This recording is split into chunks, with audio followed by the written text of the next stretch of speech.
Puji Tuhan saudara sekalian, hari ini kita mau sama-sama nikmati firman Tuhan, ya. Dan ada 4 poin yang kita akan belajar. Alasannya kenapa kadang-kadang Tuhan mengizinkan masalah dan kesusahan terjadi di bangsa kita dan negara kita, ya. Ada 4 poin. Jadi ada 2 hari yang kita akan belajar, ya. Tuhan Yesus berkati, dan saya mengharapkan saudara bisa enjoy dan sungguh ngerti rencana Tuhan di dalam kehidupan Anda dan juga saya. Mari kita sama-sama berdoa. Tuhan Yesus, terima kasih Tuhan atas hari ini. Biarlah Tuhan Engkau urapi hamba Engkau yang menyampaikan firman Tuhan, yang mendengarkan. Kami semuanya bisa dikuatkan oleh firman Engkau. Terima kasih ya Tuhan Yesus, berkati bangsa dan negara kami. Dalam nama Engkau Tuhan Yesus, kami telah berdoa. Amin. Saudara sekalian, hari ini kita akan sama-sama baca firman Tuhan yang terdapat di Amsal 3 ayat 11 sampai 12. Firman Tuhan bunyinya seperti ini. Hai anakku, janganlah engkau menolak didikan Tuhan, dan janganlah engkau bosan akan peringatannya. Karena Tuhan memberi ajaran kepada yang dikasihinya, seperti seorang ayah kepada anaknya yang disayangin. Nah, hari ini kita lihat bahwa manusia ini di dalam kesusahan.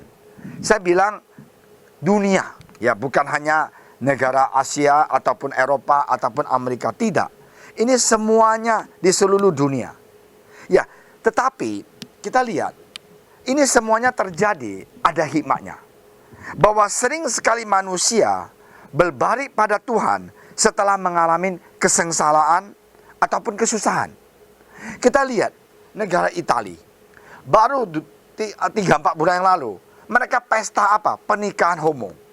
Mereka mengizinkan lesbian boleh menikah. Nah, di sanalah kita lihat manusia begitu kotor dan berbuat dosa. Dan apa yang terjadi sesudah kejadian COVID-19 ini? Kita lihat di Italia itu, mereka berdoa. Mereka sudah berseru kepada nama Tuhan. Nah, inilah yang kita lihat. Kadang-kadang kesusahan dan kesengsaraan itu bisa menjadikan manusia itu bertobat. Dan apakah kita bilang dari Tuhan? Saya nggak berani bilang dari Tuhan. Tapi penyakit ini datang begitu saja. Apa yang harus terjadi supaya manusia kita mulai sadar? Lihat kita di Spanyol, di Brasil. Mereka apa? Bersujud di tengah jalan. Dan berseru dan nyanyi lagu puji-pujian. Dan minta Tuhan ampunin. Senat, ya, di Amerika berdoa di White House, di Parliament House. Dan dia bilang, Tuhan maafkanlah dosa dan dosa Amerika.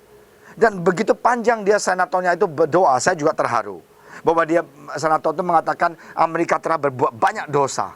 Supaya Tuhan bahwa COVID-19 ini cepat-cepat berlalu. Dan hari ini kita lihat, kadang-kadang Tuhan mengizinkan ini semuanya terjadi. Supaya manusia bisa bertobat. Jikalau saja kamar penjara ya. Dan kamar rumah sakit dapat bicara, maka mereka akan berkata, banyak orang telah bertobat di rumah sakit. Banyak orang yang berdosa bertobat di penjara. Kenapa? Karena mereka mengalami kesengsaraan. Hari ini, kita anak Tuhan, kita pasti dilindungi Tuhan. Jika saat ini, saudara dan saya sedang mengalami sengsara di dalam kehidupan kita, persoalan, izinkanlah hari ini terjadi dan ingat. Karena di dalam kesusahan ini kita mulai rendah hati mencari Tuhan. Karena kita sadar kesibukan kita yang begitu luar biasa sebelum COVID-19 ini. Kita jarang ketemu dengan Sang Pencipta. Kita jarang untuk datang kepada Tuhan. Kita merasakan kehidupan kekristenan kita rutinitas seperti agama. Tetapi dalam pandemi ini kita sadar kita harus mau lebih melekat dengan Tuhan. Kita harus mau berubah hidup kita. Kadang-kadang sengsara itu dikirim Tuhan. Problem itu datang dalam kehidupan kita. Bukan hanya malaikat, tetapi kesengsaraan juga. Kesusahan juga.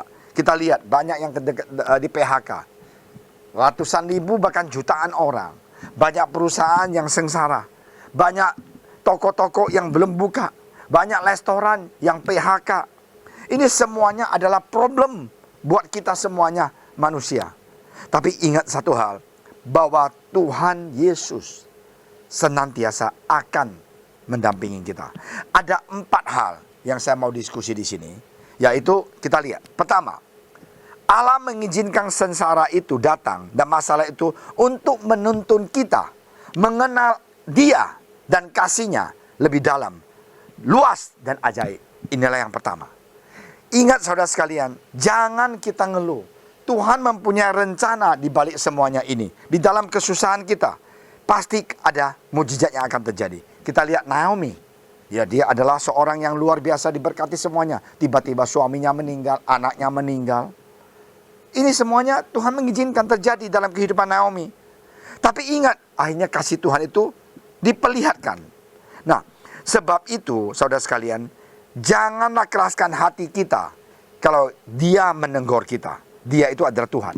Ya, sebab itu seperti yang dikatakan Roh Kudus pada hari ini juga, jika kamu mendengar suaranya, janganlah keraskan hatimu seperti dalam kegeraman pada waktu percobaan di padang gurun. Ya, di mana nenek moyangmu mencobain Tuhan dengan jalan menguji Tuhan, sekalipun mereka melihat perbuatan Tuhan 40 tahun lamanya.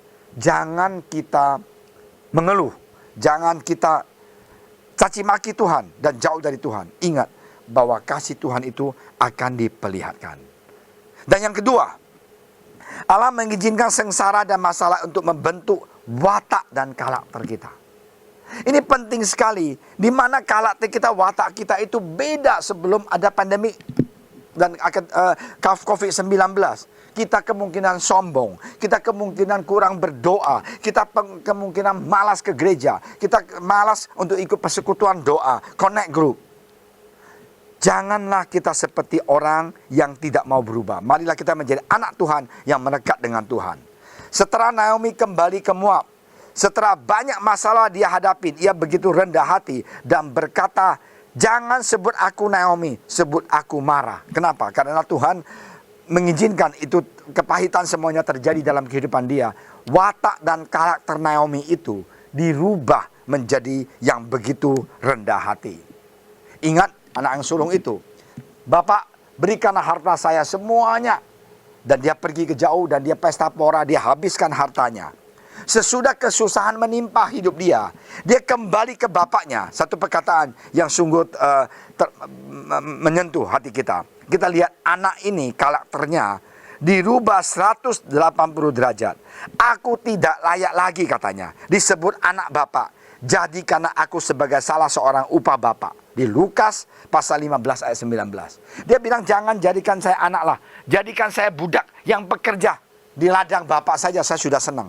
Langsung begitu rendah hati. Sebelumnya libut sama ayahnya, libut sama kakaknya, libut sama ibunya. Mana harta saya? Mana hak saya? Saya ini anak bapak. Saya punya hak untuk dapat separuh warisan dari bapak.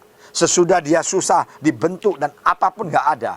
Dia pulang, dia mengatakan, Pak, Bapak, tolong dong, jangan jadikan saya anak. Jadikan upah saja, saya sudah lebih enak daripada saya makan makanan babi. Di tempat Bapak ini, karyawan semuanya, yang budak yang kerja, semuanya makan yang layak. Tapi saya pernah makan makanan seperti babi. Orang ini sesudah dalam kesusahan, wataknya, sifatnya, pikirannya, semuanya dirubah menjadi manusia yang baru. Dan biarlah kita semuanya belajar, supaya di dalam kesusahan ini, kita juga katakan, Tuhan bentuklah aku, Tuhan rubahlah aku, Tuhan jamalah aku. Ya, mari kita berdoa bersama-sama. Tuhan Yesus, terima kasih Tuhan atas firman Engkau. Kami sungguh percaya di dalam kesusahan pandemi ini Tuhan, Tuhan Yesus tidak pernah meninggalkan kami. Tuhan adalah Tuhan yang mengasihi dan mencintai kami, Allah yang mendengarkan doa kami. Tolonglah kami Tuhan, lindungi kami. Dan kami sungguh berdoa untuk bangsa negara Indonesia, Bapak Presiden dan Menteri-Menteri, semuanya dokter dan suster, semuanya yang di depan Tuhan, yang di front line Tuhan. Berkatilah mereka. Mereka pagi, malam, siang untuk bisa membantu saudara-saudara teman-teman kami yang kena positif COVID-19 ini. Tuhan Engkau lindungi mereka, kuatkan dokter, berikan kesehatan yang baik buat mereka. Yang lelah Tuhan untuk memberikan nyawa mereka untuk melayani semuanya masyarakat di Indonesia. Terima kasih ya Bapak, dalam nama Engkau Tuhan Yesus kami telah berdoa. Kami percaya Tuhan Engkau adalah Allah yang tidak pernah meninggalkan kami. Dalam nama Engkau Tuhan Yesus